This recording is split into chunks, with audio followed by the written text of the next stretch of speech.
కు సంబంధించి ఆ రోజు జరిగిన దానిపైన అల్లు అర్జున్ రాక మొత్తం ఆర్టీసీ క్రాస్ రోడ్స్ దగ్గర నుంచి కూడా మళ్ళీ తిరిగి థియేటర్ నుంచి వెళ్ళిపోయేంత వరకు కూడా మినిట్ టు మినిట్ ఏం జరిగిందనేటువంటి ఫుటేజ్ అయితే రిలీజ్ చేశారు. మరి దీనికి సంబంధించిన అనాలిసిస్ అందించడానికి తెలంగాణ ఇన్పుట్ ఎడిటర్ కళ్యాణ్ మనకు అందుబాటులో ఉన్నారు. కళ్యాణ్, సంధ్య, మనం ఉదయం నుంచి చెప్తూనే ఉన్నాం, అసెంబ్లీలో ముఖ్యమంత్రి రేవంత్ రెడ్డి సంధ్యా థియేటర్లో జరిగిన సంఘటనకు సంబంధించి డిసెంబర్ 4వ తేదీ అంటే డిసెంబర్ 5 పుష్ప 2 రిలీజ్ ఉంది. దాని ముందు రోజు బెనిఫిట్ షోకి అల్లు అర్జున్ సంధ్యా థియేటర్లో హాజరయ్యారు. ఆ సందర్భంగా రేవతి అనే మహిళ అక్కడ తొక్కిసలాటలో చనిపోయింది. ఆమె కుమారుడు చావు బ్రతుకుల మధ్య స్టిల్ ఇంకా కిమ్స్ ఆసుపత్రిలో చికిత్స పొందుతున్నాడు. అయితే ఆ సంఘటనకు సంబంధించి నిన్న తెలంగాణ అసెంబ్లీలో దాదాపు 20 నిమిషాల పాటు సీఎం రేవంత్ రెడ్డి మాట్లాడారు. ఆ సంఘటనను కళ్ళకు కట్టినట్లు వివరించారు. అక్కడ ఏం జరిగింది, ఆ మహిళ ఎలా చనిపోయింది, చనిపోయిన తర్వాత చనిపోవడానికి ముందు అక్కడికి వచ్చిన అల్లు అర్జున్ వ్యవహార శైలి ఏంటి, ఆయన ఏం చేశారు, అక్కడ పోలీసులు ఏ రకమైన చర్యలు తీసుకున్నారు, ఇవన్నీ రేవంత్ రెడ్డి వివరించారు. అయితే దానికి కౌంటర్గా ఆ తర్వాత అల్లు అర్జున్ కూడా ప్రెస్ మీట్ పెట్టి నాకు పోలీసులు అక్కడ మహిళ చనిపోయిన విషయం చెప్పలేదు, ఆ విషయం నాకు నెక్స్ట్ డే కానీ తెలియదు అంటే డిసెంబర్ 4 రోజు పోలీసులే అల్లు అర్జున్కు సమాచారం ఇచ్చారు, థియేటర్ నుంచి వెళ్ళిపోవాలని చెప్పారు, మహిళ చనిపోయింది, ఉద్రిక్త పరిస్థితి ఉంది అక్కడ, మీరు వెళ్ళాలని చెప్పారు, అయినా అల్లు అర్జున్ పట్టించుకోలేదు. మొత్తం మూవీ అయిపోయిన తర్వాత కానీ వెళ్ళనన్నారు. అప్పుడు డీసీపీ ఎంటర్ అయ్యి మీరు వెళ్ళకపోతే అరెస్ట్ చేస్తామన్నారు. అప్పుడు అల్లు అర్జున్ వెళ్ళారు. వెళ్తూ కూడా అభివాదం చేసుకుంటూ వెళ్ళారు అభిమానులకు, కార్యకర్తలకంటూ రేవంత్ రెడ్డి చెప్పారు. దాన్ని అల్లు అర్జున్ నిన్ననే ఖండించారు.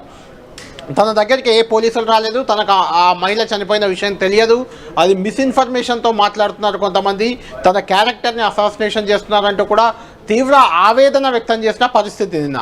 అయితే ఈరోజు దానికి సంబంధించి మళ్ళీ రంగంలోకి దిగారు హైదరాబాద్ నగర పోలీస్ కమిషనర్ సివి ఆనంద్. ఆయన ఈరోజు యాన్యువల్ మీటింగ్లో భాగంగా మీడియాతో సమావేశమయ్యారు. ఈ యాన్యువల్ మీటింగ్ అయినా మనకు తెలుసు ఖచ్చితంగా ఈ వ్యవహారంలో పోలీసులు ఏం జరిగిందో వివరిస్తారని ముందు నుంచి మనం భావిస్తూ వచ్చాం. ఆ రకంగానే యాన్యువల్ మీటింగ్ అయినా, ఆ మీటింగ్ అయిన తర్వాత పూర్తిగా మినిట్ టు మినిట్ డిసెంబర్ 4వ తేదీ 9 గంటల నుంచి 9:15, 9:20 నిమిషాల నుంచి రాత్రి 9 గంటల 30 నిమిషాలకు సంధ్యా థియేటర్లో బెనిఫిట్ షో ఉంది. ఆ షోకు హాజరయ్యేందుకు అల్లు అర్జున్ అక్కడికి చేరుకున్నారు. 9:25 నిమిషాలు దాదాపు ఇంచుమించుగా రాత్రి డిసెంబర్ 4వ తేదీ రాత్రి 9:24 నిమిషాలకు అక్కడికి అల్లు అర్జున్ చేరుకున్నారు. అక్కడి నుంచి ముషీరాబాద్ క్రాస్ రోడ్ నుంచి సంధ్యా థియేటర్ వరకు కూడా ఆయన ఓపెన్ టాప్ జీప్లో వెళ్తున్న దృశ్యాలను, వీడియో ఫుటేజ్ని నగర సివి ఆనంద్ విడుదల చేశారు. ఆ తర్వాత ఆయన థియేటర్లోకి వెళ్తున్న క్రమం, అక్కడ అప్పుడు యాక్టివ్గా ఉన్న రేవతి, ఆమె కుమారుడు ఇద్దరు కూడా అక్కడ తిరుగుతున్న దృశ్యాలన్నీ కూడా వీడియోలో ఉన్నాయి. ఆ తర్వాత వాళ్ళు తొక్కిస్లాటలో పడిపోవడం, కింద పడిపోవడం, పోలీసులు అక్కడ చిక్కడపల్లి సిఐతో పాటు మహిళా ఎస్ఐ కూడా అక్కడే మౌనిక ఉన్నారు, వాళ్ళకు సపర్యలు చేయడం, వాళ్ళని కాపాడే ప్రయత్నం చేయడం, ఇదంతా దృశ్యంగా అందులో ఉంది. అదేవిధంగా థియేటర్ లోపలికి ఏసీపీ సిఐ అంతా వెళ్ళి అల్లు అర్జున్ని బయటకు తీసుకొస్తున్న దృశ్యాలు కూడా క్లియర్గా అందులో ఉన్నాయి. ఆ తర్వాత వెళ్ళేటప్పుడు కూడా మరొకసారి ఓపెన్ టాప్ జీప్లో అల్లు అర్జున్ జనాలకు చేతులు ఊపుతూ వెళ్ళిన దృశ్యాలు కూడా అందులో ఉన్నాయి. మొత్తానికి అసెంబ్లీలో సీఎం రేవంత్ రెడ్డి ఏ విషయం అయితే చెప్పారో ఆ విషయానికి సంబంధించిన ఫుటేజ్గానే మనం దీన్ని చూడాలి. ఆ విషయాన్ని నిర్ధారిస్తూ, ఆ విషయాన్ని రూఢీ చేస్తూ పోలీసులు ఈ ఫుటేజ్ని ఈరోజు మీడియా ముందు పెట్టారు, మీడియా ముందు ఉంచారు. బుర్ర ఉన్న వాళ్ళకి ఎవరికైనా ఈ విజువల్ చూసినప్పుడు అర్థమవుతుందంటూ కూడా సివి ఆనంద్ ఒక ఇంట్రెస్టింగ్ కామెంట్ చేశారు. ఇంతకంటే మేము ఎక్కువ మాట్లాడలేం, కోర్టులో ఉంది కేసు కాబట్టి ఈ దృశ్యాలు చూసిన ప్రతి ఒక్కడికి అక్కడ ఏం జరిగిందో అర్థమవుతుందంటూ ఆయన తేల్చి చెప్పారు. అంతేకాదు, తాను స్వయంగా అల్లు అర్జున్ వద్దకు వెళ్ళే ప్రయత్నం చేస్తే తనను మేనేజర్ ఆపారు, సంతోష్ అతను ఆపారు, అతనికి మహిళ చనిపోయిన విషయం చెప్పాము, అల్లు అర్జున్కి సమావేశం చేరవేయమన్నాము అంటూ ఏసీపీ స్వయంగా నిన్న అసెంబ్లీలో రేవంత్ రెడ్డి ఎవరైతే ఏసీపీ పేరు చెప్పారో ఆ ఏసీపీ స్వయంగా మీడియా ముందుకు వచ్చి చెప్పారు. ఆ తర్వాత సిఐ రాజు నాయక్ కూడా అక్కడికి వచ్చి వివరించారు ఆ రోజు ఏం జరిగింది. సంధ్యా థియేటర్ వాళ్ళు 2వ తేదీ తనను అనుమతి కోరారు, 3వ తేదీ తాను అనుమతి నిరాకరించాను, ఈ విషయం కూడా సిఐ చెప్పారు. ఓవరాల్గా అసెంబ్లీలో రేవంత్ రెడ్డి చెప్పిన ప్రతి అంశానికి జస్టిఫికేషన్ ఇచ్చేలా పోలీసులు ఈరోజు ఒక ఫుటేజ్ విడుదల చేశారు. దీనిపై మరి అల్లు అర్జున్ మళ్ళీ ఏ రకంగా రియాక్ట్ అవుతారు వీరిద్దరు అనేది చూడాలి. ఎందుకంటే నిన్న ఇద్దరు అల్లు అరవింద్ రియాక్ట్ అయ్యారు, అల్లు అర్జున్ రియాక్ట్ అయ్యారు. ముఖ్యమంత్రి పేరు ప్రస్తావించకుండానే ఆ విషయాలన్నీ తప్పు అని చెప్పే ప్రయత్నం చేశారు.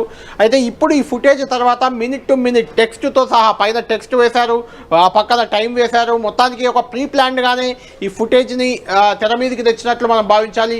ఎందుకంటే నగర సిపి అక్కడ ఉండి ఈ ఫుటేజ్ విడుదల చేయడం ఇప్పుడు ఆసక్తికర అంశంగా మారింది. సంధ్య. అయితే ఇక్కడ సిపి చెప్పారు ఒక పాయింట్ ఏంటంటే, మేము అంటే అక్కడ ఆ థియేటర్కి ఎవరైతే పర్మిషన్ లేదు అని రిజెక్ట్ చేసిన పోలీస్ అధికారి చెప్పిన విషయం ఏంటంటే, కేవలం థియేటర్ యాజమాన్యం ఒక్కటే మాకు టచ్లో ఉంది, అల్లు అర్జున్కి సంబంధించినటువంటి ఎలాంటి పిఆర్ మాకు టచ్లో లేదు అని కూడా ఆయన స్పష్టం చేశారు కదా. మరి ఈ పాయింట్స్ని ఎలా చూడాలంటారు? ఖచ్చితంగా సంధ్య, ఇది కూడా ఇంట్రెస్టింగ్ పాయింటే. ఎందుకంటే పోలీసులకి థియేటర్ యాజమాన్యానికి మధ్య కమ్యూనికేషన్ ఉంది. అంటే థియేటర్ యాజమాన్యం మన దగ్గర ఉదయం కూడా మనం చూపించాం, థియేటర్ యాజమాన్యం చిక్కడపల్లి ఏసీపీకి అనుమతి కోరుతూ సంధ్యా థియేటర్లో 4వ తేదీ 9:30 ప్రత్యేక షో ఉంటుంది, దానికి హీరో హీరోయిన్ మిగిలిన వాళ్ళంతా వస్తున్నారు, అనుమతించండి, ప్రొటెక్షన్ ఇవ్వండి అని 2వ తేదీ డిసెంబర్ 2వ తేదీ ఒక లేఖ దరఖాస్తు పెట్టుకున్నారు.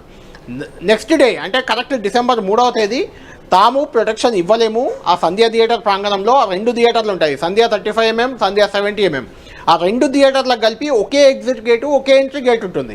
కాబట్టి అక్కడ క్రౌడ్ జమ అయ్యే అవకాశాలు చాలా ఎక్కువగా ఉంటాయి. అక్కడ పక్కన రెస్టారెంట్లు ఉన్నాయి, షాపింగ్ కాంప్లెక్స్లు ఉన్నాయి, అది చాలా క్రౌడ్ ఉండే ఏరియా. కాబట్టి అక్కడ అనుమతి ఇవ్వలేమంటూ తిరస్కరించారు. ఆ తిరస్కరించిన సిఐ మనకి ఇంతకుముందే మీడియా ముందు మాట్లాడారు కూడా, ఆయన ఆ తిరస్కరణ లేక సంధ్యా థియేటర్కి ఇచ్చారు. అక్కడ కమ్యూనికేషన్ గ్యాప్ వచ్చి ఉంటుందని మనం భావించాలి. ఎందుకంటే పోలీసులకు సంధ్యా థియేటర్ యాజమాన్యానికి మధ్య ఆ కమ్యూనికేషన్ జరిగింది. ఆ కమ్యూనికేషన్ను అల్లు అర్జున్కు చేరవేయడంలో ఖచ్చితంగా థియేటర్ యాజమాన్యం విఫలమైనట్లు భావించవచ్చు. అల్లు అర్జున్ అనుమతి లేకపోయినా అల్లు అర్జున్ని థియేటర్ యాజమాన్యమే తీసుకొచ్చినట్లు భావించవచ్చు. దీనికి సంబంధించి థియేటర్ను కూడా సీజ్ చేసే దిశగా కూడా పోలీసులు పోతున్నట్లు మనకు సమాచారం ఉంది. వాళ్ళు వివరణ కోరుతూ 10 రోజుల గడువు ఇచ్చారు, అది ఈ రోజుతో ముగిసింది. కాబట్టి రేపో ఎల్లుండో సంధ్యా థియేటర్ని సీజ్ చేసే అవకాశాలు కూడా ఉన్నాయి. మీరే చూస్తారు ముందు అంటూ సివి ఆనంద్ చేసిన కామెంట్ని మనం ఈ కోణంలోనే చూడాలి Sandhya. Right Kalyan, thanks for your inputs.